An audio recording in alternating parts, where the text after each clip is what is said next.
Good evening friends, आप सबों का हमारा चैनल एके ट्यूटोरियल्स में स्वागत है। आज जो है हम लोग जो स्टडी करने जा रहे हैं वो ज्योग्राफी में वर्ल्ड का ज्योग्राफी, विश्व का भूगोल।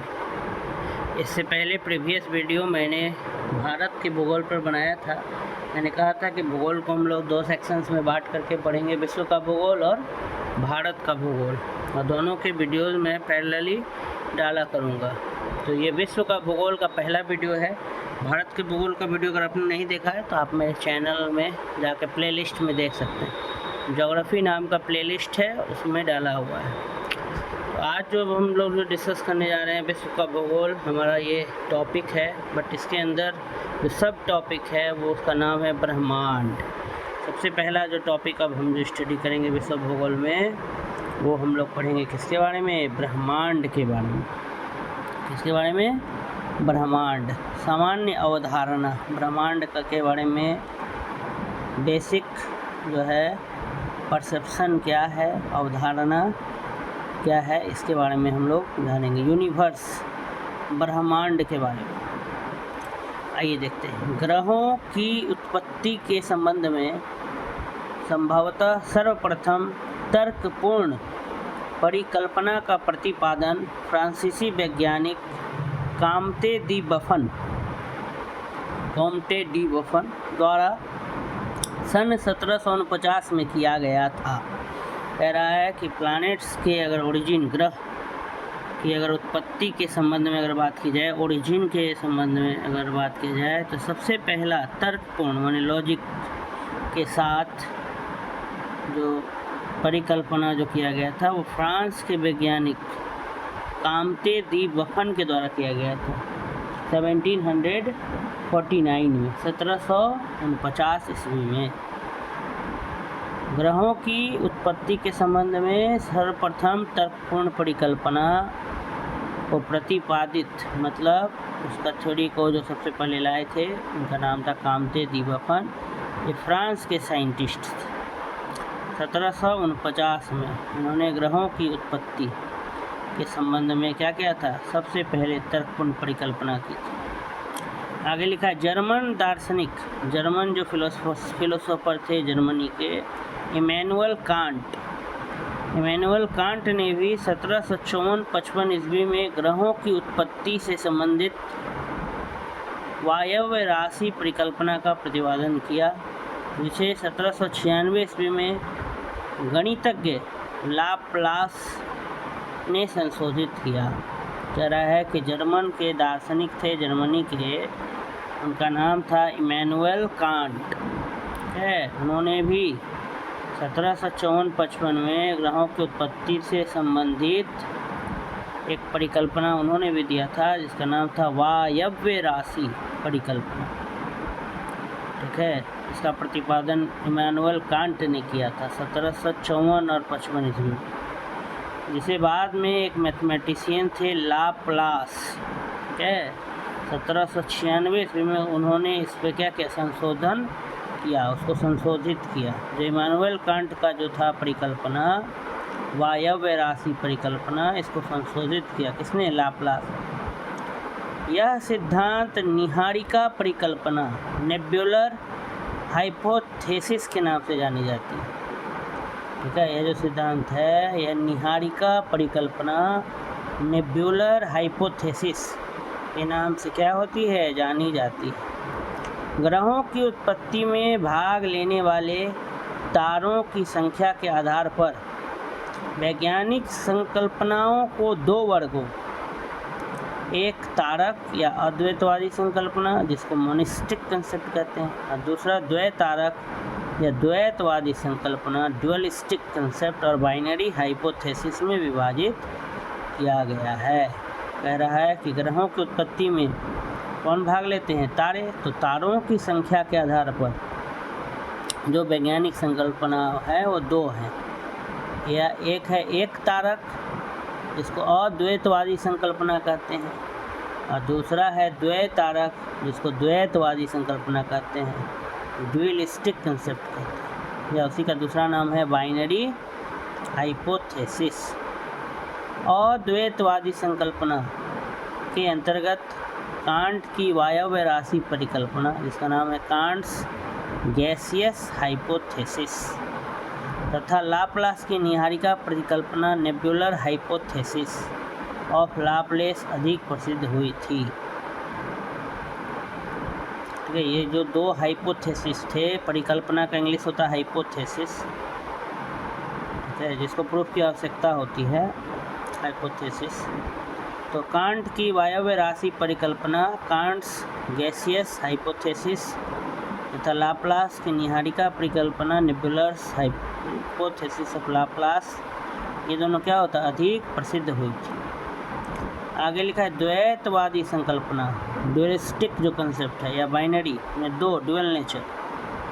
द्वैतवादी संकल्पना के अंतर्गत चैम्बरलेन तथा मोल्टन की ग्रहाणु परिकल्पना, ठीक है, प्लानेटेसिमल हाइपोथेसिस, प्लानेटेसिमल हाइपोथेसिस, चैम्बरलेन तथा मोल्टन नामक वैज्ञानिकों का था ये।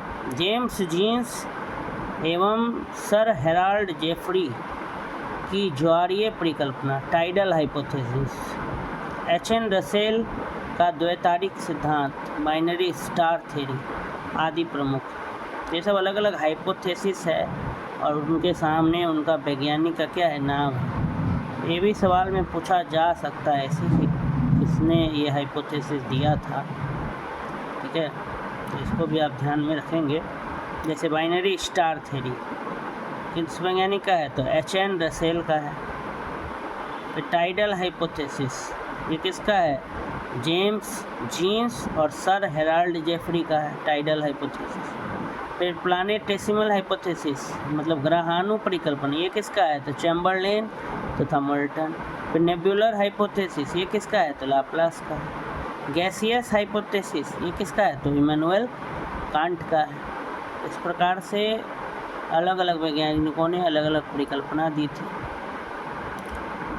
नेक्स्ट लिखा है ब्रह्मांड की उत्पत्ति का सबसे आधुनिक सिद्धांत विस्तारवादी या महाविस्फोट सिद्धांत, बिग बैंग थ्योरी। अगर हम ये कहें कि ब्रह्मांड की रचना कैसे हुई, यूनिवर्स की उत्पत्ति कैसे हुई, ओरिजिन कैसे है, इसके बारे में जो सबसे आधुनिक, सबसे नया, जो मॉडर्न जो सिद्धांत, जो प्रिंसिपल जो दिया है, वो है महाविस्फोट सिद्धांत।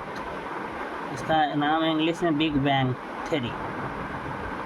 इस सिद्धांत का प्रतिपादन जॉर्ज लेमेंतेयर 1894 से लेकर 1966 ने वर्ष 1927 में किया था, जिसे वर्ष 1949 में फ्रेड हॉयल द्वारा बिग बैंग नाम दिया गया। कह रहा है ये जो बिग बैंग थ्योरी है, जिसे ब्रह्मांड की उत्पत्ति के बारे में बताया गया है, तो इस सिद्धांत का प्रतिपादन जॉर्ज लेमेंतेयर ने किया था 1927 में। बाद में 1949 में 1950 में इसी सिद्धांत का नाम जो है बिग बैंग रखा था। किसने, फ्रेड हॉयल ने। बाद में रॉबर्ट वेगनर ने वर्ष 1967 में इस सिद्धांत की क्या की, व्याख्या प्रस्तुत की। रॉबर्ट वेगनर ने वर्ष 1967 में इस सिद्धांत का क्या दिया, एक्सप्लेनेशन दिया। वह अवस्था जब संपूर्ण ब्रह्मांड एक गर्म एवं सघन बिंदु पर आज से 13.7 या 13.8 13.7 या 13.8 अरब वर्ष पूर्व केंद्रित था, तब अत्यधिक संकेंद्रण के कारण बिंदु में आकस्मिक विस्फोट है, जिसका रॉबर्ट वेगनर ने जो व्याख्या किया वो इस तरह से किया कि वह अवस्था, वह स्टेट जब संपूर्ण ब्रह्मांड, पूरा यूनिवर्स जो है गर्म और सघन बिंदु पर आज से 13.7 या 13.8 अरब वर्ष पहले केंद्रित था, तब अत्यधिक संकेंद्रण के कारण बिंदु में क्या हुआ, आकस्मिक अचानक विस्फोट, जिसके बाद ब्रह्मांडीय पदार्थ चारों ओर फैल गए। इसके पश्चात ब्रह्मांड के जो पदार्थ थे वो चारों ओर क्या हो गए, फैल गए। यही पदार्थ ही विभिन्न गैलेक्सी के रूप में दृश्य, ठीक है। तो आज जो वही जो पदार्थ जो फैल गए चारों तरफ, वही गैलेक्सी के नाम से हम लोग जानते हैं।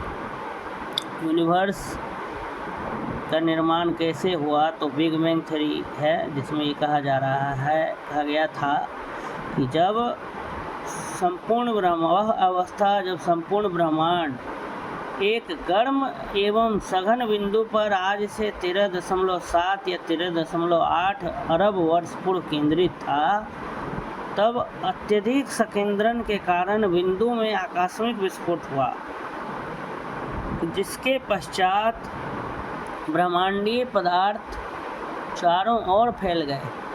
यही पदार्थ ही विभिन्न गैलेक्सी के रूप में दृश्य यही पदार्थ के रूप में दृश्य है गैलेक्सियों के अनंत समूह का सम्मिलित रूप ही ब्रह्मांड है। गैलेक्सियों का जो अनंत समूह है, तो क्या इन्फिनाइट समूह है, उसी का नाम क्या है, ब्रह्मांड है। जैसे हम लोग से अगर पूछा जाए तो हम लोग किस गैलेक्सी में रहते हैं, मिल्की वे गैलेक्सी, इसको आकाश गंगा भी हम लोग कहते हैं, दुग्ध मेखला भी कहा जाता है, मंदाकिनी भी कहा जाता है। हम लोग का जो गैलेक्सी है उसका नाम, इसके अंदर अर्थ है, हम लोग प्लानेट का नाम अर्थ है, ग्रह, और गैलेक्सी का नाम है मिल्की वे। तो अनंत गैलेक्सियों में टूटा हुआ था ब्रह्मांड। अवलोकनीय ब्रह्मांड से अनुमानतः 100 से 200 अरब गैलेक्सी, अगर अनुमान लगाया जाए इस पूरे यूनिवर्स में, पूरे ब्रह्मांड में 100 से 200 अरब गैलेक्सी है। हम लोग इसमें सिर्फ एक गैलेक्सी में रहते हैं। 100 अरब 200 अरब गैलेक्सी, और प्रत्येक गैलेक्सी में अनुमानतः 100 अरब तारे हैं।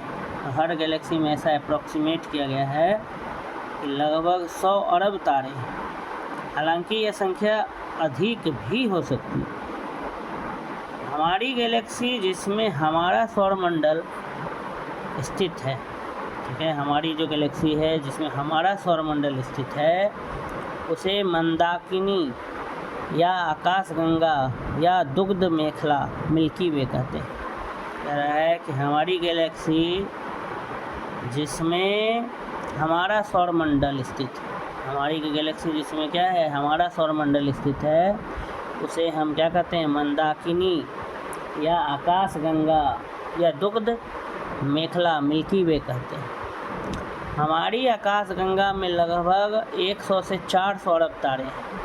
हमारी जो आकाशगंगा जो मिल्की वे है, उसमें लगभग 100 से कितने 400 अरब तारे हैं। गैलेक्सी अनेक आकार प्रकार में दृश्य होती है, दिखाई देती है, यथा अंडाकार, इलिप्टिकल, सर्पिलाकार, स्पाइरल, अनियमित आकार, इर्रेगुलर इत्यादि। तो देखिए हमारा जो सौरमंडल जिस गैलेक्सी में स्थित है उसका नाम क्या है, मिल्की वे इंग्लिश में, और हिंदी में उसका 3 नाम हो गया, एक मंदाकिनी या आकाशगंगा या दुग्ध मेखला। तो ऑप्शन में कंफ्यूज नहीं होना, इन तीनों नाम में अगर कोई भी नाम रहेगा तो हम टिक लगा लेंगे। तो हमारी गैलेक्सी का क्या नाम है, तो मंदाकिनी है, या आकाशगंगा है, या दुग्ध मेखला, इंग्लिश में नाम है मिल्की वे। हमारी आकाशगंगा में लगभग 100 से 400 अरब तारे हैं। गैलेक्सी अनेक आकार प्रकार में दृश्य होती है, दिखाई देती है, यथा जैसे अंडाकार, इलिप्टिकल, सर्पिलाकार, स्पाइरल और अनियमित आकार, इर्रेगुलर इत्यादि। एंड्रोमेडा हमारी आकाशगंगा के सबसे निकट की आकाशगंगा है। हमारा जो आकाशगंगा है, जो हमारा जो गैलेक्सी है, उसके बगल में एक गैलेक्सी है जिसका नाम एंड्रोमेडा। हमारी आकाशगंगा के सबसे बगल में अगर कोई आकाशगंगा है तो उसका नाम क्या है, एंड्रोमेडा, जो हमारी आकाशगंगा से लगभग 2.5 मिलियन प्रकाश वर्ष दूर स्थित है। बहुत लंबी दूरी को ना हम लोग प्रकाश वर्ष में क्या करते हैं, मेजर करते हैं, मापते हैं। अगर आपने फिजिक्स ध्यान से पढ़ा होगा, आपको मालूम होगा, लाइट ईयर का आपने नाम सुना होगा, प्रकाश वर्ष, यही प्रकाश वर्ष लिखा हुआ है, लाइट ईयर है। लाइट का स्पीड होता है ना 3 × 10⁸ मीटर पर सेकेंड, 3 के बाद 8 तो सुनना, अब मीटर पर सेकेंड। ये लाइट प्रकाश की क्या होती है, गति होती है। खैर लाइट ईयर भी आप पढ़े होंगे, अगर कभी पढ़े होंगे, नहीं तो फिर कभी बताएंगे आपको, या आप गूगल भी कर सकते हैं। हमारी आकाशगंगा के सबसे निकट की आकाशगंगा है, जो हमारी आकाशगंगा से लगभग 2.5 मिलियन प्रकाश वर्ष क्या है दूर स्थित। इसे मेसियर 31 भी कहा जाता है।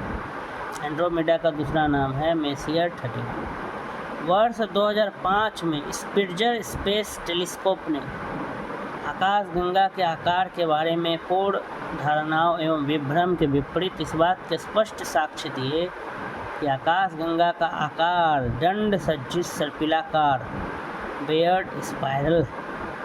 2005 में एक स्पेस टेलीस्कोप था जिसका नाम था स्पिट्जर स्पेस टेलीस्कोप।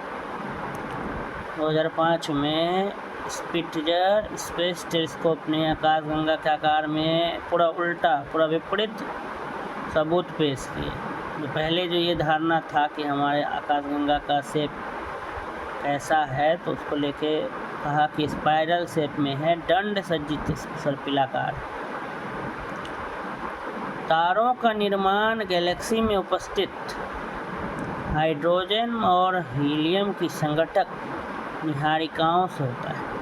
अब अगला हमारा बिंदु है कि तारों का निर्माण, हर एक चीज़ से क्वेश्चन बन सकता है, ठीक है, ये ध्यान से पढ़ना है एक टॉपिक। तारों का निर्माण गैलेक्सी में उपस्थित हाइड्रोजन एवं हीलियम की संघटक निहारिकाओं नेबुला से होता है।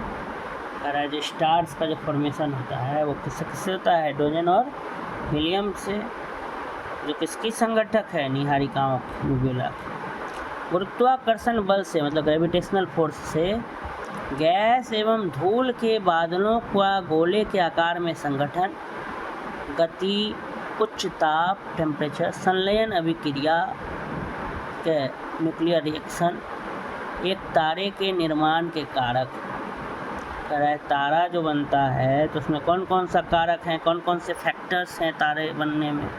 तो एक है गुरुत्वाकर्षण बल, ग्रेविटेशनल फोर्स से गैस एवं धूल के बादलों का, गैस का धूल का बादल का गोले का आकार में पहले क्या करना? संगठन करना, गति, उच्च ताप, न्यूक्लियर रिएक्शन, ये सारा चीज़ तारे का निर्माण का क्या है? कारक। तारे के विकास में सर्वप्रथम प्रारंभिक अवस्था प्रोटो स्टार का निर्माण होता है। अगर तारा स्टार किस तरह से डेवलप किया, अगर इसका हमको विकास क्रम देखना है तो सर्वप्रथम सबसे पहला जो अवस्था होता है तारा का, उसका नाम होता है प्रोटो स्टार। तत्पश्चात उसके बाद तारा विकास की मुख्य अवस्था मेन सीक्वेंस स्टार में क्या करता है? प्रवेश करता है। उसके बाद तारा जो है वो विकास की मुख्य अवस्था मेन सीक्वेंस स्टार में क्या करता है? प्रवेश करता है। सूर्य के आकार का तारा इस अवस्था में 9 या 10 बिलियन वर्ष तक रहता है। सूर्य के आकार का जो तारा होता है इसी अवस्था में, मतलब विकास की मुख्य अवस्था में सीक्वेंस स्टार में 9 बिलियन वर्ष या 10 बिलियन वर्ष तक रहता है। इसके पश्चात तारे का हाइड्रोजन ईंधन विनष्ट होने लगता है और वह मृत्यु की ओर अग्रसर होता है। किसी तारे की जीवन अवधि उसके आकार पर निर्भर करती है कि तारे का क्या लाइफ स्पैन है, स्टार का, वो उसके शेप पर डिपेंड करता है। सूर्य के आकार 1 सोलर मास के तारे की अवधि लगभग 9 या 10 बिलियन वर्ष होती है। तारा जितना बड़ा होता जाएगा जीवन अवधि उतनी कम होती जाएगी। सूर्य से सन भी जो एक बिगेस्ट स्टार माना जाता था, सन को सूर्य से 100 गुना या अधिक बड़े तारे जिसकी सतह का तापमान 30,000 केल्विन से अधिक हो की अवधि सिर्फ कुछ मिलियन वर्ष ही होती है। सूर्य से 100 गुना बड़ा या उससे भी बड़ा तारा जिसके सरफेस का, सतह का तापमान टेम्परेचर 30,000 केल्विन होता है। अब है तापमान, हर चीज़ एक चीज़ से कनेक्टेड है। अब तापमान को जो हम लोग 3 स्केल में मेजर करते हैं, एक डिग्री सेल्सियस, एक फ़ारेनहाइट स्केल और एक केल्विन। तो यहाँ पर केल्विन लिखा है, 30,000 केल्विन, ठीक है। तो 0 डिग्री सेल्सियस बराबर जो होता है 273 केल्विन होता है, 273 केल्विन। अगर कभी भी आपको डिग्री सेल्सियस से केल्विन में बदलना हो तो 273 क्या कर देते हैं, जोड़ देते हैं। और कभी भी केल्विन से याद रखना है 30,000 केल्विन, बहुत ज़्यादा तापमान है। टेम्परेचर का यूनिट है केल्विन। तो सूर्य से 100 गुना या अधिक बड़े तारे जिसकी सतह का तापमान 30,000 केल्विन से अधिक हो की अवधि सिर्फ कुछ मिलियन वर्ष की होती है। अब है तारा का दूसरा स्टेज पार हो गया। पहला स्टेज है प्रोटोटाइप, स्टार का डेवलपमेंट हम लोग कर रहे हैं कि तारे का विकास कैसे होता है। तो पहला प्रोटो स्टार, दूसरा फेज है मेन सीक्वेंस स्टार, और आगे है तीसरा फेज विकास की मुख्य अवस्था से निकलकर एक तारा वृद्धावस्था की अग्रसर होता है। ठीक है, वृद्धावस्था जिसमें उसकी बाहरी सतह फैलती है, वह ठंडा होता है और उसकी चमक कम हो जाती है। तारा विकास की मुख्य अवस्था से जब तारा बाहर आ जाता है तो एक तारा वृद्धावस्था की ओर क्या होता है, अग्रसर होता है, जिसमें उसकी बाहरी सतह फैलती है, वह ठंडा होता है और उसकी चमक कम हो जाती है। इस स्थिति को रक्त दानव, रेड जाइंट या सुपर रक्त दानव, रेड सुपर जाइंट कहते हैं। बताइए जो स्थिति है इसको रक्त दानव, रेड जाइंट या सुपर रक्त दानव, रेड सुपर जाइंट कहते हैं। इसके पश्चात, इसके बाद हीलियम कार्बन में और कार्बन अन्य भारी पदार्थों यथा जैसे लोहा आदि में परिवर्तित होने लगता है, बदलने लगता है। इसके फलस्वरूप तारे में तीव्र विस्फोट होता है। तारों में बहुत जोरदार क्या होता है, विस्फोट होता है। उस विस्फोट को हम सुपरनोवा विस्फोट कहते हैं। ठीक है, तारों में जो तेज तीव्र एकदम विस्फोट होता है, इंटेंस विस्फोट, एक्सप्लोजन होता है, विस्फोट, इंटेंस तीव्र विस्फोट, इंटेंस एक्सप्लोजन, उसका नाम होता है सुपरनोवा, जिसे सुपरनोवा विस्फोट कहते हैं। रक्त दानव या सुपर रक्त दानव अवस्था में क्रमशः नोवा या सुपरनोवा विस्फोट के पश्चात तारा अपने आकार के अनुरूप मृत्यु की 3 दशाओं कृष्ण वामन ब्लैक ड्वार्फ, न्यूट्रॉन स्टार और कृष्ण वीवर ब्लैक होल में से कोई एक प्राप्त करता है। कहता है कि जब नोवा और सुपरनोवा विस्फोट के पश्चात बाद में तारा अपने आकार के अनुरूप क्या पा लेता है, मृत्यु की 3 दशा में कोई एक प्राप्त करता है। तारा का मृत्यु का 3 दशा है, एक है कृष्ण वामन ब्लैक ड्वार्फ, एक है न्यूट्रॉन स्टार और एक है कृष्ण वीवर ब्लैक होल। तो तीनों को चलिए बारी बारी से जानते हैं। इनका विवरण इस प्रकार है, आइए उसको एक्सप्लेन किया गया है कि सूर्य सदृश छोटे तारे, सबसे पहले सूर्य के जैसे सदृश यानी सूर्य के जैसे छोटे तारे, रक्त दानव अवस्था के पश्चात, जब रक्त दानव हो जाता है उसके बाद, रक्त दानव अवस्था के पश्चात, रक्त दानव अवस्था के पश्चात यदि रक्त दानव अवस्था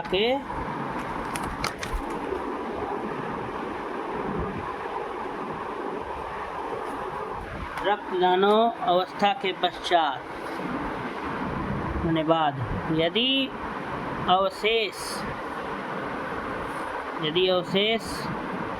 सौरिक द्रव्यमान सोलर मास के 1.44 गुने की सीमा के अंदर होगा तो तारा श्वेत वामन वाइट ड्वार्फ बनेगा। कह रहा है कि जो सोलर मास है उसका अगर 1.44 गुना की लिमिट के अंदर होगा तो तारा क्या बनेगा, वाइट ड्वार्फ बनेगा, श्वेत वामन। और बाद में यही वाइट ड्वार्फ कृष्ण वामन में ब्लैक ड्वार्फ में परिणत हो जाता है, बदल जाता है। 1.44 सौरिक द्रव्यमान को चंद्रशेखर लिमिट कहा जाता है। ये क्वेश्चन आता है अक्सर, ये फैक्ट पूछता है कि कितना गुना सीमा होता है, 1.44। 1 चंद्रशेखर लिमिट किसको कहते हैं, ये पूछा जाता है कभी कभी परीक्षा में। तो 1.44 सौरिक द्रव्यमान को चंद्रशेखर सीमा कहा जाता है। चंद्रशेखर वैज्ञानिक का नाम था, उनके सम्मान में इस संख्या को दिया गया है। ठीक है, 1.44 सौरिक द्रव्यमान को चंद्रशेखर सीमा कहते हैं। दूसरा देखो, मध्यम आकार के तारे। सुपर रक्त दानव अवस्था के पश्चात सुपरनोवा विस्फोट के बाद अवशेष 1.44 सौरिक द्रव्यमान से 3 सौरिक द्रव्यमान तक रहने वाले तारे न्यूट्रॉन तारे अथवा पल्सर के रूप में परिवर्तित हो जाने की संभावना रखते हैं। कह रहा है कि जो मध्यम आकार के तारे हैं, जैसे सुपर रक्त दानव अवस्था के पश्चात सुपरनोवा विस्फोट के बाद अवशेष जो हैं 1.44 सौरिक द्रव्यमान से 3 सौरिक द्रव्यमान तक रहने वाले तारे न्यूट्रॉन तारे अथवा पल्सर, दो नाम के रूप में क्या हो जाते हैं, परिवर्तन हो जाने की संभावना रखते हैं। नेक्स्ट है बड़े आकार के तारे। सुपरनोवा विस्फोट के पश्चात 3 सौरिक द्रव्यमान से अधिक अवशेष वाले तारे कृष्णविवर या ब्लैक होल में क्या हो जाते हैं, परिवर्तित होते हैं। ये 3 प्रकार का जो था तारे का जो है वृद्धावस्था के बाद मृत्यु का स्टेज था। एक ब्लैक ड्वार्फ, एक न्यूट्रॉन तारा या उसी का नाम है पल्सर, न्यूट्रॉन स्टार या पल्सर, और तीसरा कृष्णविवर या इंग्लिश में उसी को ब्लैक होल कहते हैं। भारतीय अमेरिकी भौतिकविद इंडिया और अमेरिका के जो फिजिसिस्ट थे, इंडो अमेरिकन कह सकते हैं, भौतिकविद यानी फिजिसिस्ट, फिजिक्स का स्टडी करते हैं, CS चंद्रशेखर, जिनके नाम पर चंद्रशेखर लिमिट था, सुब्रमण्यम चंद्रशेखर, सुब्रमण्यम चंद्रशेखर ने वर्ष 1931 में 1.44 सौरिक द्रव्यमान की वह सीमा निश्चित की थी जिसके अंदर के तारे श्वेत वामन बनते हैं और उसके ऊपर के अवशेष द्रव्यमान वाले तारे न्यूट्रॉन स्टार या कृष्णविवर ब्लैक होल के रूप में क्या होते हैं, परिवर्तित। इंडो अमेरिकन फिजिसिस्ट से सुब्रमण्यम चंद्रशेखर, उन्होंने 1931 से में 1.44 सौरिक द्रव्यमान की क्या की थी, सीमा निश्चित की थी जिसके अंदर के तारे श्वेत वामन बनते हैं और उसके ऊपर के अवशेष द्रव्यमान वाले तारे न्यूट्रॉन स्टार या कृष्णविवर ब्लैक होल के रूप में परिवर्तित होते हैं। ध्यान रहे कि 1.44 सौरिक द्रव्यमान की चंद्रशेखर सीमा नोवा या सुपरनोवा विस्फोट के बाद बचे अवशेष तारे के द्रव्यमान से क्या होती है, सुनिश्चित होती है। यह पूर्णतः निश्चित नहीं है कि विकास की मुख्य अवस्था का किस आकार का तारा विस्फोट के पश्चात 1.44 सौरिक द्रव्यमान की सीमा के अंदर अवशेष के रूप में बचता है, किंतु ऐसा माना जाता है कि सूर्य के 8 गुने आकार तक के तारे में विस्फोट के पश्चात लगभग 1.44 सौरिक द्रव्यमान के बराबर अवशेष बचता है और इससे बड़े तारों का अवशेष 1.44 सौरिक द्रव्यमान से अधिक होता है। इन्हीं तारों के ब्लैक होल बनने की क्या होती है, संभावना होती है। तो विस्फोट के बाद नहीं कहा जा सकता है कि किसका सौरिक द्रव्यमान का लिमिट क्या होगा, 1.44 होगा कि 1.44 से अधिक होगा, कितना अधिक होगा। ऐसे तारों का मृत्यु का 3 स्टेज बताया गया। अब तीनों में से वो किसी को भी प्राप्त कर सकता है। ठीक है, एक ब्लैक ड्वार्फ, एक न्यूट्रॉन स्टार और एक ब्लैक होल। चलिए, ब्लैक होल का उच्च गुरुत्वाकर्षण, ब्लैक होल में ग्रेविटी बहुत ज़्यादा होता है, हाई ग्रेविटी, उच्च गुरुत्वाकर्षण तारे के संपूर्ण अवशेष को अपने अंदर समा लेता है, यहाँ तक कि इसके पास से गुजरने वाली कोई वस्तु भी इसके गुरुत्वाकर्षण से बच नहीं सकती। ब्लैक होल जो जगह होता है ना, एरिया, वहाँ पर ग्रेविटी बहुत स्ट्रांग होता है। इसके पास से कोई भी वस्तु या कुछ भी गुजरेगा, वो अपनी ओर क्या कर लेगा, उसको आकर्षित कर लेगा, अपनी ओर खींच लेगा। उच्च गुरुत्वाकर्षण, हाई ग्रेविटेशनल फोर्स होता है, ग्रेविटी होता है। तारे के संपूर्ण अवशेष को, पूरा एकदम जो अवशेष है जो उसका अपने अंदर क्या कर लेता है, समा लेता है। यहाँ तक कि इसके पास से गुजरने वाली कोई वस्तु भी इसके गुरुत्वाकर्षण से बच नहीं सकती। एस चंद्रशेखर ने जनवरी 1935 में लंदन की रॉयल एस्ट्रोनॉमिकल सोसाइटी की एक बैठक में अपना मौलिक शोध पत्र प्रस्तुत किया और बताया कि सफ़ेद बौने वाइट ड्वार्फ तारे एक निश्चित द्रव्यमान प्राप्त करने के बाद अपने भार में और वृद्धि नहीं कर सकते। लंदन में एस चंद्रशेखर, सुब्रमण्यम चंद्रशेखर ने 1935 में लंदन की रॉयल एस्ट्रोनॉमिकल सोसाइटी की एक मीटिंग में अपना मौलिक शोध पत्र, अपना बेसिक फंडामेंटल जो है शोध पत्र प्रस्तुत किया और बताया कि सफ़ेद बौने वाइट ड्वार्फ तारे जो हैं एक निश्चित द्रव्यमान प्राप्त करने के बाद अपने भार में और वृद्धि नहीं कर सकते। भौतिकी के क्षेत्र में वर्ष 1983 का नोबेल पुरस्कार डॉक्टर एस चंद्रशेखर और W.A. फाउलर को संयुक्त रूप से प्रदान किया गया। भौतिकी के क्षेत्र में वर्ष 1983 का जो नोबेल पुरस्कार है वो डॉक्टर एस चंद्रशेखर और W.A. फाउलर को संयुक्त रूप से दिया गया था। सुपरनोवा विस्फोट के पश्चात तारा मृत्यु की दशा को प्राप्त होता है। अतः सुपरनोवा एक मृतप्राय तारे की विस्फोट अवस्था है। सूर्य हमारी गैलेक्सी आकाशगंगा के तारों में से क्या है, एक सन में। गैलेक्सी में स्थित प्रत्येक तारा इसके केंद्र गैलेक्टिक सेंटर की क्या करता है, परिक्रमा करता है। गैलेक्टिक केंद्र से लगभग 7.94 kpc या 25.896 26 लगभग 1000 प्रकाश वर्ष की औसत से दूरी तथा लगभग 720,000 किलोमीटर प्रति घंटा 720,000 किलोमीटर प्रति घंटा औसत गति के कारण सूर्य को एक परिक्रमा करने में लगभग 22.5 से 25 करोड़ वर्ष लगते हैं। पूर्व में इंटरनेशनल एस्ट्रोनॉमिकल यूनियन ने IAU ने इंटरनेशनल एस्ट्रोनॉमिकल यूनियन ने 1985 ईस्वी में गैलेक्टिक केंद्र से लगभग 27,700 प्रकाश वर्ष दूर माना था। परिक्रमा की यह अवधि ब्रह्मांड वर्ष कॉस्मिक ईयर कहलाती है। परिक्रमा का जो ये समय है ये कॉस्मिक ईयर कहलाता है। सूर्य अपने अक्ष पर, अपने एक्सिस पर पूर्व से पश्चिम दिशा में क्या करता है, घूमता है, घूर्णन करता है, जो लगभग 25 दिन विषुवत रेखीय भाग में 36 पृथ्वी दिवसों में पूर्ण करता है। सूर्य का डायमीटर व्यास पृथ्वी के व्यास से लगभग 109 गुना बड़ा है। सूर्य पृथ्वी से लगभग 13 लाख गुना बड़ा है। ठीक है, सूर्य का जो डायमीटर व्यास है वो पृथ्वी के व्यास से, पृथ्वी के डायमीटर से कितना गुना बड़ा है, 109 गुना। और सूर्य पृथ्वी से लगभग 13 लाख गुना बड़ा है।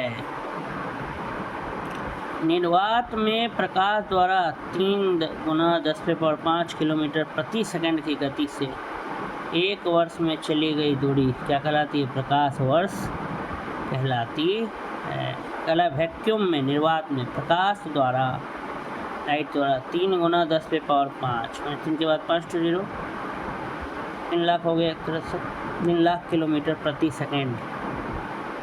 अगर 3 लाख किलोमीटर प्रति सेकंड की स्पीड से अगर एक साल में जितना दूरी चला जाएगा वो 1 लाइट वर्ष कहलाता है। प्रकाश वर्ष तारों के मध्य दूरी ज्ञात करने की इकाई है। तारों के मध्य की दूरी बताने का है इकाई प्रकाश वर्ष। एक प्रकाश वर्ष में दूरियों का विवरण विभिन्न इकाइयों में इस प्रकार से। एक प्रकाश वर्ष बराबर, अगर मीटर में देखें तो 9.461 × 10⁻15, किलोमीटर में देखें तो 9.46 × 10⁻12, मिलीमीटर में देखें तो 9.46 × 10⁻18, खगोलीय इकाई में देखें तो 6.3242 × 10⁻4, मील में देखें माइल्स में तो 5.878 गुना 10⁻12। ये सब अलग अलग यूनिट्स में लाइट ईयर का क्या है वैल्यू। चंद्रशेखर सीमा से अधिक द्रव्यमान होने पर CSL लिमिट जो हम लोग 1.44 सौर्यमान सोलर मास से अगर अधिक पाया गया अवशेष का वेट, चंद्रशेखर सीमा से अधिक द्रव्यमान होने पर मुक्त घूमते इलेक्ट्रॉन, फ्री इलेक्ट्रॉन जो होते हैं, अत्यधिक वेग पाकर नाभिक को छोड़कर बाहर चले जाते हैं तथा न्यूट्रॉन बचे रह जाते हैं और इस अवस्था को न्यूट्रॉन तारा या पल्सर कहता है कि चंद्रशेखर सीमा से अधिक द्रव्यमान हो, जिसको CSL लिमिट कहते थे। अभी पढ़े तुम लोग 1.44 गुना सौरिक द्रव्यमान, उसको कहा जाता था CSL लिमिट। तो चंद्रशेखर सीमा से अधिक द्रव्यमान होने पर मुक्त घूमते इलेक्ट्रॉन अत्यधिक वेग पाकर नाभिक को, मने जो सेंटर होता है न्यूक्लियस, उसको छोड़कर न्यूट्रॉन तारा या पल्सर कहते हैं। आगे है क्वासर के बारे में। क्वासर एक चमकीला खगोलीय पिंड है जो अत्यधिक मात्रा में ऊर्जा उत्सर्जित करता है। क्वासर के बारे में कह रहा है कि क्वासर क्या है, तो एक चमकीला खगोलीय पिंड है जो अत्यधिक मात्रा में ऊर्जा को क्या करता है, उत्सर्जित करता है, डिसिपेट करता है एनर्जी। आकाश में दिखने वाले ऐसे तारों का समूह जो हमें एक निश्चित आकृति में व्यवस्थित प्रतीत होते हैं, जिन्हें एक नाम दिया गया है तारामंडल अथवा नक्षत्र, कॉन्स्टिलेशन। अब आगे बढ़ रहे हैं हम लोग, तो कह रहा है कि आकाश में तारों का ऐसा समूह, स्टार्स का ऐसा ग्रुप ऑफ स्टार्स, जिसे हम लोग कॉन्स्टिलेशन कहते हैं या तारामंडल कहते हैं। तो तारों का ऐसा समूह जो हमें एक निश्चित आकृति में व्यवस्थित प्रतीत होता है। तारों का ऐसा समूह जो हमें निश्चित आकृति में क्या नजर आता है, व्यवस्थित न प्रतीत होते हैं, जिन्हें एक नाम प्रदान किया गया, उसको तारामंडल या फिर नक्षत्र भी कहते हैं, दोनों में से कोई। इंटरनेशनल एस्ट्रोनॉमिकल यूनियन के अनुसार आकाश में कुल 88 तारामंडल हैं। स्काई में अगर बात करें तो टोटल कितने तारामंडल है, 88। सप्त ऋषि तारामंडल से ध्रुव तारे पोलरिस का संकेत प्राप्त होता है। ध्रुव तारा उत्तर दिशा में चमकता है। पोल स्टार तो नॉर्थ में रहता है। ओरियन नेबुला हमारी आकाशगंगा के सबसे चमकीले तारों का समूह। ये सब अलग अलग कॉन्स्टिलेशन का क्या है, नाम है। कि सप्तऋषि तारामंडल से ही हमको ध्रुव तारा का क्या पता चलता है, संकेत पता चलता है। 7 स्टार 7 है और ध्रुव तारा उत्तर दिशा में चमकता है। ओरियन नेबुला हमारी आकाशगंगा का सबसे चमकीला तारों का समूह, सबसे चमकीले तारों का समूह का क्या नाम है, ओरियन नेबुला। नेक्स्ट है प्रोक्सिमा सेंचुरी, सूर्य के बाद पृथ्वी का सबसे निकटतम तारा है। सन सबसे बगल में है, पृथ्वी के सबसे बगल में जो तारा है उसका नाम है sun. Sun is the nearest star, sun is the closest star to the earth. Earth के सबसे बगल में पृथ्वी का जो निकटतम तारा है वो सूर्य, और सूर्य के बाद जो पृथ्वी का निकटतम तारा है वो है Proxima Centauri, Proxima Centauri. Next है बिटलगिउस ओरियन तारा समूह का दूसरा सबसे चमकीला तारा है। यह पृथ्वी से लगभग 650 प्रकाश वर्ष की दूरी पर स्थित है। इसे सर्वप्रथम 1836 ईस्वी में सर जॉन हर्शेल ने देखा, किंतु वर्ष 1995 में हबल दूरबीन ने, हबल टेलीस्कोप ने इसका चित्र खींचा। हबल टेलीस्कोप इसका चित्र खींचा। सूर्य के अतिरिक्त किसी तारे का खींचा जाने वाला यह प्रथम चित्र था। ये बिटलगिउस ओरियन तारा का फोटो खींचा गया था सूर्य के बाद, अगर किसी का खींचा गया था तो वो हबल टेलीस्कोप से खींचा गया था। 1836 में, 1895 में खींचा गया। देखा था सबसे पहले 1836 में सर जॉन हर्शेल। तारे उत्तरी और दक्षिणी खगोलीय ध्रुव, नॉर्थ और साउथ सेलेस्टियल पोल्स के चारों ओर खगोलीय विषुवत, सेलेस्टियल इक्वेटर के समानांतर चक्कर लगाते हुए दिखाई देते। उत्तरी एवं दक्षिणी खगोलीय ध्रुव, geographical north and geographical south, भौगोलिक उत्तरी एवं दक्षिणी ध्रुव के ठीक ऊपर स्थित होते हैं तथा खगोलीय विषुवत रेखा पृथ्वी की विषुवत रेखा के लगभग ऊपर और ध्रुवों के सदैव 90 डिग्री पर स्थित होती है और यह क्षितिज पर पूर्व एवं पश्चिम बिंदुओं से क्या करती है, अंतरोध करती है। खगोलीय ध्रुवों के अंशों डिग्री की संख्या अगर देखा जाए तो क्षितिज की विषुवत रेखा के अक्षांशों के बराबर होती है। अतः यदि कोई प्रेक्षक ऑब्जर्वर तारों को क्षितिज से लंबवत उठते हुए देखता है, हॉरिजॉन से, क्षितिज का इंग्लिश हॉरिजॉन, तो निश्चित ही वह विषुवत रेखा पर है। अंतरिक्ष यान में बैठे व्यक्ति को आकाश का रंग काला दिखाई देता है। जैसे स्पेस क्राफ्ट में अभी हम लोग के व्यक्ति गए थे ना, वहाँ पर स्पेस क्राफ्ट से बैठ के सुमांशु शुक्ला, अंतरिक्ष यान में बैठे व्यक्ति को आकाश का रंग कैसा दिखाई देता है, काला, क्योंकि अंतरिक्ष में वायुमंडल नहीं पाया जाता, एटमॉस्फेयर नहीं होता है, इसलिए अंतरिक्ष यान में अगर बैठ के जाएंगे काला दिखेगा।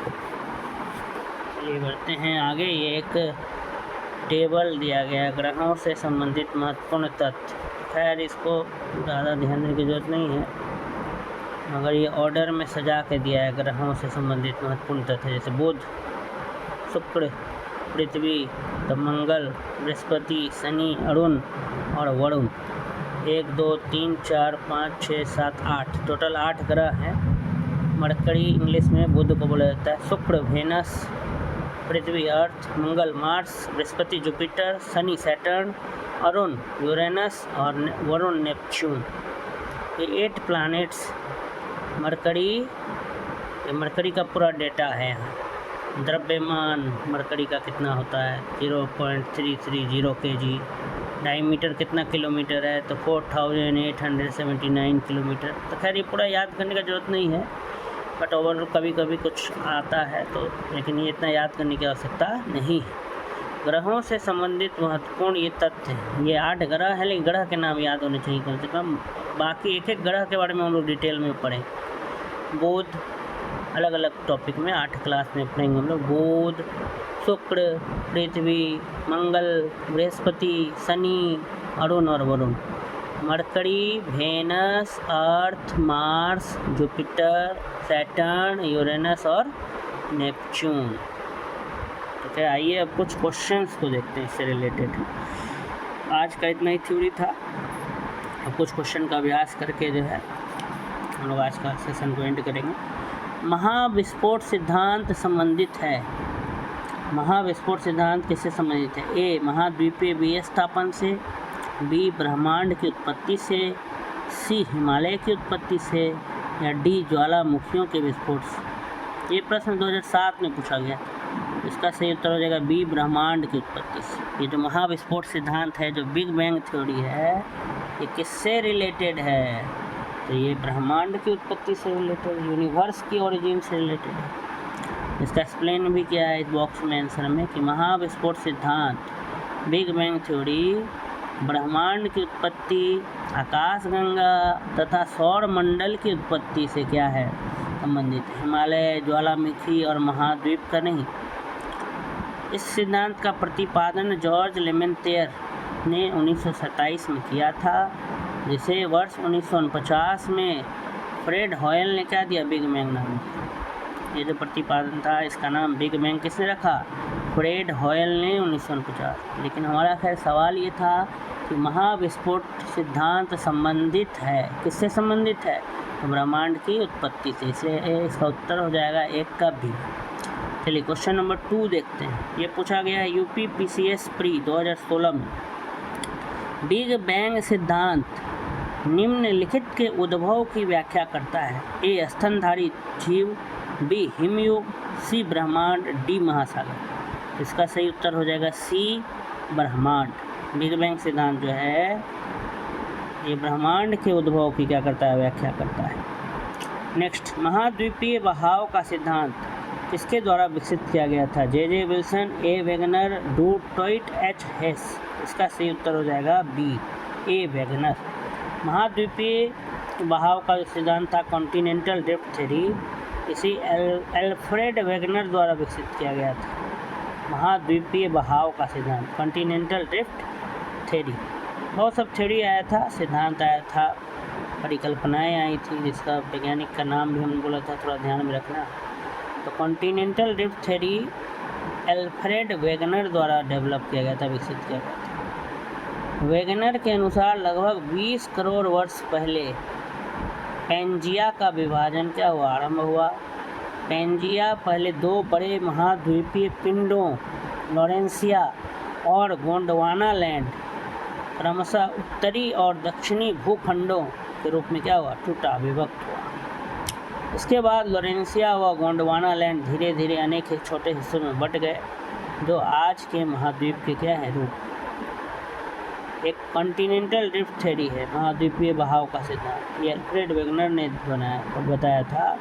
वेगनर ये मानते थे कि 20 करोड़ वर्ष पहले पैंजिया का क्या हुआ, विभाजन हुआ, और पैंजिया पहले दो बड़े महाद्वीपीय पिंड, एक लॉरेंसिया और एक गोंडवाना लैंड में बटा, फिर क्रमशः उत्तरी और दक्षिणी भूखंड के रूप में, मैंने उत्तरी भूखंड का नाम हो गया लॉरेंसिया और दक्षिणी भूखंड का नाम क्या हो गया, गोंडवाना लैंड। तो लॉरेंसिया और गोंडवाना लैंड में बटा, कौन बटा, पैंजिया बटा। फिर बाद में लॉरेंसिया और गोंडवाना लैंड का भी अनेक छोटा छोटा हिस्सा हुआ, टुकड़ा हुआ, जिसको आज हम लोग कॉन्टिनेंट के नाम से जानते हैं। तो ये जो कॉन्टिनेंटल ड्रिफ्ट थ्योरी है, ये अल्फ्रेड वेगनर के अनुसार दिया गया। ये अगला सवाल देखते हैं। आकाशगंगा मिल्की वे वर्गीकृत की गई है, ए सर्पिलाकार गैलेक्सी के रूप में, बी विद्युत गैलेक्सी के रूप में, सी अनियमित गैलेक्सी के रूप में, डी गोलाकार गैलेक्सी के रूप में। इसका सही उत्तर हो जाएगा ए सर्पिलाकार गैलेक्सी के रूप में। आकाशगंगा का अगर आकार देखा जाए तो वह है सर्पिलाकार गैलेक्सी, ठीक है, स्पाइरल आकार का है, बेयर्ड स्पाइरल इंग्लिश में अगर बोला जाए तो, दंड सज्जित सर्पिलाकार। ये उत्तर प्रदेश के PCS यूपी PCS प्री 2001 में पूछा गया था, आकाशगंगा का आकार। गैलेक्सी, इसका एक्सप्लेनेशन दिया गया है कि गैलेक्सी अनेक आकार प्रकार में दृश्य होती हैं, दिखाई देती हैं। खगोलविद एस्ट्रोनॉमर होते हैं, गैलेक्सी को मुख्यतः 3 प्रकारों में क्या करते हैं, विभाजित करते हैं, जैसे अंडाकार इलिप्टिकल, सर्पिलाकार स्पाइरल और अनियमित आकार इरेगुलर।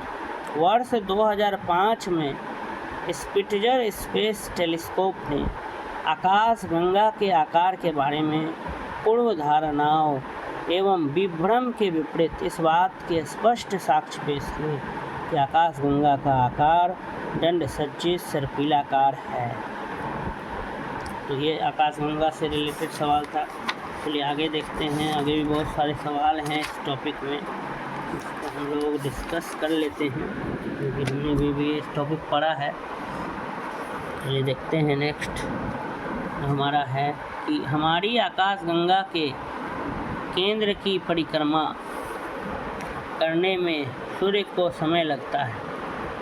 कह रहा है कि हमारी जो आकाशगंगा है, ठीक है, हमारी जो आकाशगंगा है उसके केंद्र की परिक्रमा करने में सूर्य को कितना समय लगता है। ए 2.5 2.5 करोड़ वर्ष, बी 10 करोड़ वर्ष, सी 25 करोड़ वर्ष या डी 50 करोड़ वर्ष। तो लगभग 25 करोड़ वर्ष लगते हैं, 22.5 से 22.5 से 25 करोड़ वर्ष लगते हैं। ये IAS का PD एकदम जो Indian administrative service civil services में पूछा गया था, ये IAS परीक्षा में 1994 में ये क्वेश्चन, और साथ ही साथ और कब पूछा गया है, 40th BPSC प्री 1995 में ये BPSC में पूछा गया था कि हमारी आकाशगंगा का जो केंद्र है उसकी परिक्रमा करने में सूर्य को कितना समय लगता है। तो इसका सही उत्तर हो जाएगा 25 करोड़ वर्ष, 22.5 से 25 करोड़ वर्ष के लगभग लगता है। आइए इसका थोड़ा एक्सप्लेनेशन देख लेते हैं। तो गैलेक्टिक केंद्र से लगभग 7.94 kpc या 25.896 26,000 प्रकाश वर्ष की औसत दूरी तथा लगभग 720 किलोमीटर प्रति घंटा औसत गति के कारण सूर्य को एक परिक्रमा करने में लगभग 22.5 से 25 करोड़ वर्ष लगते हैं। परिक्रमा की यह अवधि ब्रह्मांड वर्ष कॉस्मिक ईयर कहलाती है। अतः निकटतम विकल्प के रूप में अगर देखा जाए तो सी उत्तर हो जाएगा। नेक्स्ट है, तारे का रंग सूचक है। ए सूर्य से दूरी का, बी उसकी ज्योति का, सी उसके पृथ्वी से दूरी का, डी उसके ताप का। इसका सही उत्तर हो जाएगा डी उसके ताप का। तारा का रंग जो है वो उसका टेम्परेचर को बताएगा। ठीक है, IAS प्री एग्जाम 1996 में पूछा गया था क्वेश्चन कि तारे का रंग किस चीज़ का सूचक है, क्या चीज़ को इंडिकेट करता है। स्टार का जो कलर है वो किस चीज़ को दर्शाता है, सूर्य से दूरी को दर्शाता है, कि उसकी ज्योति को दर्शाता है, कि उसकी पृथ्वी से दूरी को दर्शाता है, या उसके ताप टेम्परेचर को दर्शाता है। तो इसका सही उत्तर हो जाएगा डी, उसके ताप को दर्शाता है। तारों का रंग उनके ताप का सूचक होता है। विभिन्न रंग के तारों का ताप निम्न प्रकार का होता है। जैसे नीला होता है तो 50,000 से 28,000 केल्विन टेम्परेचर होगा। नीला श्वेत अगर है तारे का कलर तो 28,000 से 10,000 केल्विन होगा।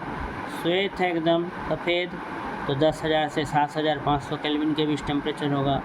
श्वेत पित्त है तो 7,500 से 6,000 केल्विन के बीच होगा।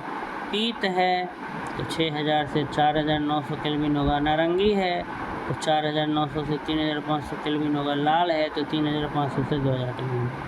तो कहने का मतलब तारों का जो रंग है वो उसके टेम्परेचर को दर्शाता है। नेक्स्ट क्वेश्चन, वह सीमा जिसके बाहर तारे आंतरिक मृत्यु से ग्रसित होते हैं कहलाती है चंद्रशेखर सीमा, एडिंगटन सीमा, हॉयल सीमा या फाउलर सीमा।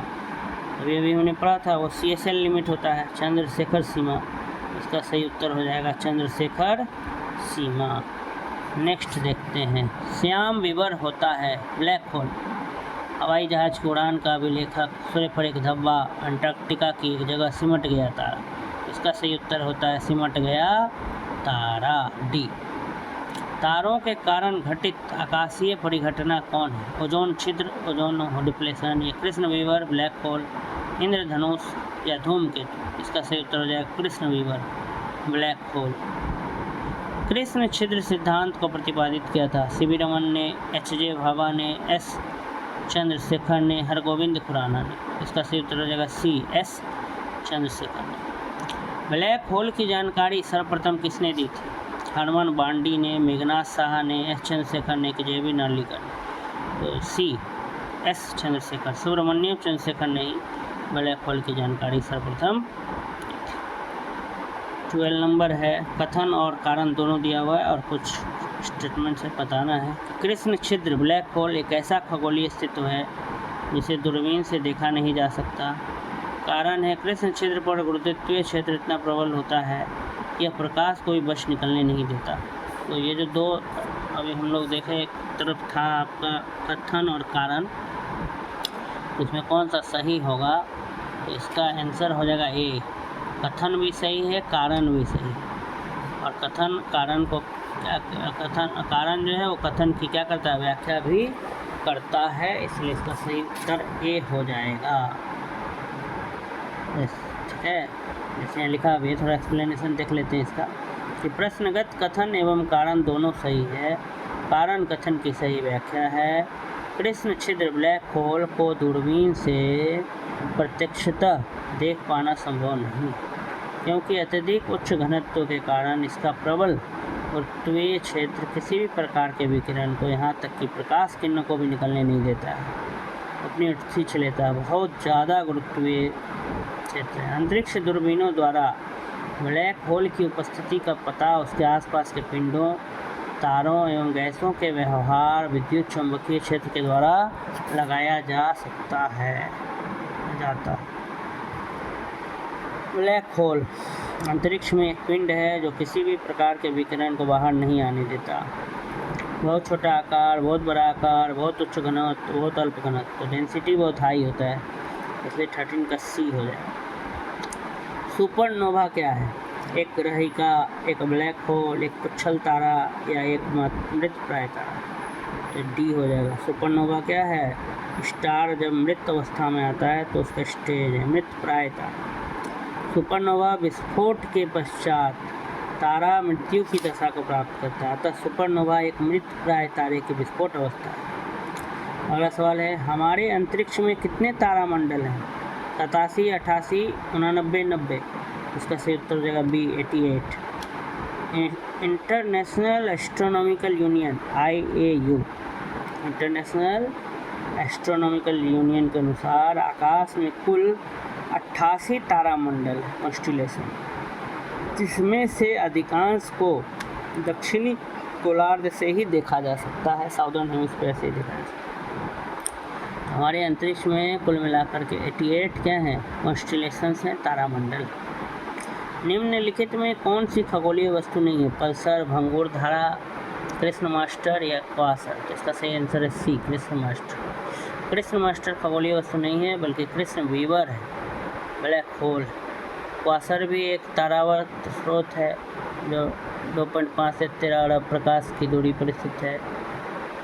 ये सारा चीज़ है। निम्नलिखित में से कौन अंतरिक्ष में नहीं पाया जाता है? A pulsar, B brittle star, C black hole, D quasar. तो B brittle star. Pulsar, quasar तथा ब्लैक होल तो अंतरिक्ष में पाए जाते हैं, जबकि ब्रिटल स्टार का संबंध एनिमेलिया जगत, इकाइनोडर्मेटा संघ और फाइरोडियावर्ग से, जो समुद्री जीव सी स्टार के समान। ये दोनों ही समुद्री नितल पर रेंग कर चलने वाले समुद्री जीव हैं, जिन्हें मछली के समीप माना जा सकता है। तब ब्रिटल स्टार का संबंध अंतरिक्ष से न होकर समुद्र से। तो बाकी 3 चीज़ का है संबंध, पल्सर, ब्लैक होल और क्वासर। ये अंतरिक्ष में पाया जाता है, लेकिन ब्रिटल स्टार ये समुद्र में पाया जाता है, ये मछली के समान। एक निश्चित आकृति में व्यवस्थित ताराओं का समूह क्या कहलाता है? तो नक्षत्र कहलाता है। बी कॉन्स्टिलेशन, तारामंडल या नक्षत्र, इसको इंग्लिश में कॉन्स्टिलेशन कहते हैं, ग्रुप ऑफ स्टार्स। खगोल शास्त्र ने आकाश में दिखने वाली तारों का ऐसा समूह जो हमें एक निश्चित आकृति में व्यवस्थित प्रतीत होते हैं। और एस्ट्रोनॉमी में आकाश में अगर हमको तारों का ग्रुप दिखाई दे जो एक निश्चित आकृति को दर्शाता हो, उन्हें हम तारामंडल या नक्षत्र, इंग्लिश में क्या कहते हैं? कॉन्स्टिलेशन। अगला सवाल है, हब्बल अंतरिक्ष टेलीस्कोप ने पहली बार एक दूरस्थ तारे के सतह की छाया भेजी है। तो तारे का क्या नाम था? विडगो, 70 वर्जिन्स, विडगुलस या बिग डिपर? तो विटलगियस का फोटो भेजा था हबल अंतरिक्ष टेलीस्कोप। हबल स्पेस टेलीस्कोप जो था वो किस तारे का फोटो भेजा था? तो विटलगियस का क्या भेजा था? फोटो भेजा था। आगे है निम्नलिखित कथनों पर ध्यान देने की बात हो रही है कि पृथ्वी और सूर्य के बीचों बीच स्थित अंतरिक्ष यान में बैठे व्यक्ति को दिखाई पड़ेगा कि आकाश स्याह काला है, तारे टिमटिमाते नहीं हैं, अंतरिक्ष यान के बाहर का ताप पृथ्वी तल के ताप से कहीं अधिक है। इसमें सही हो जाएगा बी, मतलब 1 और 2 सही है। आकाश स्याह काला है और तारे टिमटिमाते नहीं, ऐसा दिखेगा अंतरिक्ष, जबकि दोनों गलत है। ऐसे स्काई ब्लू कलर का हम लोग को अर्थ से दिखाई देता है और अर्थ से दिखाई देता है कि तारे टिमटिमाते हैं, स्टार्स ट्विंकल, लेकिन अंतरिक्ष यान में जो बैठेगा इसको ये दोनों चीज़ें नहीं दिखाई देंगी। अंतरिक्ष यान में बैठे व्यक्ति को आकाश के काला दिखने या तारे टिमटिमाते न दिखाई पड़ने का कारण वायुमंडलहीनता है। ऐसा क्या कारण है कि स्पेस से अगर कोई व्यक्ति अर्थ को देखता है तो अर्थ काला दिखाई देता है, और स्पेस से तारा भी टिमटिमाता हुआ नज़र नहीं आता है। इसका सिर्फ और सिर्फ एकमात्र कारण है कि वायुमंडल नहीं है, एटमॉस्फेयर नहीं है स्पेस। अंतरिक्ष यान के बाहर अगर बाह्य आकाश का तापमान देखें तो लगभग 2.7 केल्विन होता है, जो पृथ्वी तल के ताप से क्या है? बहुत कम है, जबकि यहाँ अधिक की बात की जा रही है। इसलिए तीसरा वाला स्टेटमेंट गलत है, 1 और 2 सही। नेक्स्ट है, प्रकाश वर्ष इकाई है समय की, दूरी की, चमकीलापन की, इनमें से तो दूरी की। लाइट ईयर, प्रकाश वर्ष इसको मेजर करता है, डिस्टेंस को। बहुत ज़्यादा अगर दूरी है तो उसको मापने का यूनिट है प्रकाश वर्ष, इंग्लिश में बोला जाता है लाइट ईयर। तो प्रकाश वर्ष वह दूरी होती है जो वैक्यूम निर्वात में प्रकाश द्वारा 1 वर्ष में तय की जाती है। अर्थात प्रकाश वर्ष दूरी का मात्रक होता है। दूरी का ऐसा यूनिट तो नहीं कह सकता, ऐसा यूनिट तो मीटर है, मगर एक मात्रक होता है, एक मेजरमेंट का यूनिट होता है। प्रकाश वर्ष लाइट ईयर वह दूरी होती है जो निर्वात वैक्यूम में प्रकाश द्वारा, वैक्यूम मतलब जहाँ हवा नहीं, स्पेस में प्रकाश द्वारा एक वर्ष में तय की जाती है। नेक्स्ट है तारों के मध्य दूरी ज्ञात करने की इकाई क्या है? स्टीलर मील, कॉस्मिक किलोमीटर, गैलेक्टिक इकाई, प्रकाश वर्ष। तो इसका भी सही उत्तर हो जाएगा प्रकाश वर्ष। ये उत्तराखंड PCS परीक्षा में पूछा गया था 2006 में कि तारों के बीच की दूरी अगर निकालना है तो उसकी इकाई क्या है? तो प्रकाश वर्ष है, लाइट ईयर है। नेक्स्ट है यदि एक प्रेक्षक तारों को क्षितिज से लंबवत उठते देखता है तो वह कहाँ अवस्थित होता है? विषुवत रेखा पर, कर्क रेखा पर, दक्षिण ध्रुव पर, उत्तर ध्रुव पर। तो वह इक्वेटर पर होता है, विषुवत रेखा पर। अगर कोई ऑब्जर्वर तारों को हॉरिजन से नीचे से ऊपर लंबवत उठते देखता है इसका मतलब वो कहाँ पर है? इक्वेटर पे है वो आदमी। ठीक है। नेक्स्ट है एक व्यक्ति काली अंधेरी रात में रेगिस्तान में अकेला खड़ा था। उसे अपने गांव जाना था जो वहां से पूर्व में 5 किलोमीटर की दूरी पर था। उसके पास दिशा ज्ञान के लिए कोई यंत्र नहीं था तो पर उसने ध्रुव तारे को पहचान लिया। अब उसको गांव पहुंचने के लिए कौन सा मार्ग अपनाना अधिकतम सुविधाजनक होगा? तो ध्रुव तारा हम जानते हैं पोल स्टार नॉर्थ में होता है। तो ध्रुव तारे की दिशा में चले कि ध्रुव तारे से विपरीत दिशा में चले, कि ध्रुव तारे को अपनी बाईं ओर रखकर चले, कि ध्रुव तारे को अपनी दाहिनी ओर रखकर चले। तो ध्रुव तारा उत्तर की दिशा में चमकता है, अतः पूर्व की ओर जाने के लिए ध्रुव तारे को अपनी बाईं ओर रखकर चलना होगा, क्योंकि उत्तर का बाईं क्या होगा? पूरब। अब पूरब जाना था। जिस तारा मंडल के तारे ध्रुव तारे की ओर संकेत करते हैं। सप्तऋषि, मृग, वृश्चिक, वृष। ये 41 BSc प्री 1996 में पूछा गया था कि कौन सा तारा मंडल है जो पोल स्टार की तरफ इंडिकेट करता है? तो सप्तऋषि। पोलरिस का संकेत सप्तऋषि तारामंडल से मिलता है। नेक्स्ट क्वेश्चन है निम्नांकित में से कौन अंतरिक्ष शब्दावली से संबंधित नहीं है? Telemetering, भारहीनता, cellular bite. इसका सही उत्तर हो जाएगा बाइट। बाइट कंप्यूटर प्रणालियों में जो बाइनरी डिजिट्स है, द्विधारी अंक है, उसमें होता है। बाकी सब टेलीमीटरिंग, भारहीनता, सेलुलर ये सब है स्पेस से जुड़ा हुआ। कभी कभी समाचारों में event horizon, singularity, string theory, standard model जैसे शब्द आते हैं। ये किस संदर्भ में है? ब्रह्मांड का प्रेक्षण और बोध, सूर्य और चंद्र ग्रहणों का अध्ययन, पृथ्वी की कक्षानुग्रहों का स्थापन, पृथ्वी पर जीवित जीवों की उत्पत्ति। इसका सही उत्तर हो जाएगा ब्रह्मांड का परीक्षण और बोध। ठीक है, इसके बारे में। नेक्स्ट है निम्नलिखित में से कौन एक समय का प्राकृतिक इकाई नहीं है? उष्णकटिबंधीय वर्ष, चंद्रमास, मानक समय, दिवस। तो सी मानक समय। दिन है ही, चंद्रमास भी है, उष्णकटिबंधीय वर्ष भी है। ठीक है, मानक तो बस एक स्टैंडर्ड टाइम होता है, एक रेखा द्वारा निर्धारण किया जाता है। जैसे भारत का है भारतीय मानक समय, इंडियन स्टैंडर्ड टाइम, जो 82 डिग्री और हाफ, साढ़े 82 डिग्री ईस्ट पूर्व देशांतर रेखा से दिखाया जाता है।